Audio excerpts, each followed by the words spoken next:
সুপিয়া খাতুন পরিবারের সকল সদস্যদের স্বাগত জানিয়ে আজ একটি আইবুড়ো ভাতের ব্লগ নিয়ে হাজির হলাম। আজ আইবুড়ো ভাত খাবে জাইদুল, আর তার জন্যই এত আয়োজন। এই আচারটি বিয়ের কয়েকদিন আগেই পালন করা হয়ে থাকে। বিশ্বাস করা হয় যে এই আচার দম্পতির ভবিষ্যতের জন্য সৌভাগ্য নিয়ে আসে, আর মা বাবার পক্ষ থেকেই এই আচার পালন করা হয়।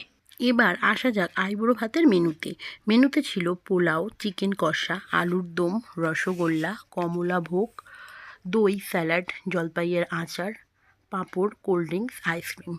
আর শুরুতেই জাইদুলের বড় জামাইবাবু দই দিয়ে মিষ্টিমুখ করে দিচ্ছে।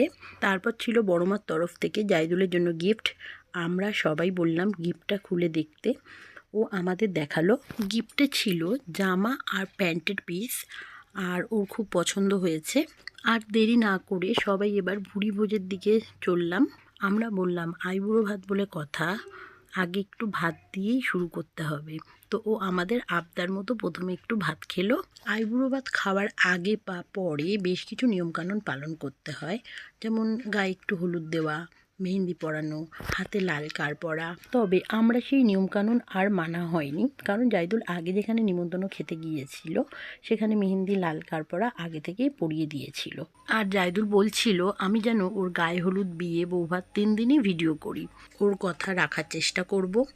আজ ভিডিওটি এখানেই শেষ করলাম। বন্ধুরা, ভিডিওটি কেমন হয়েছে কমেন্ট করে জানাবেন। আপনারা ভালো থাকবেন, সুস্থ থাকবেন।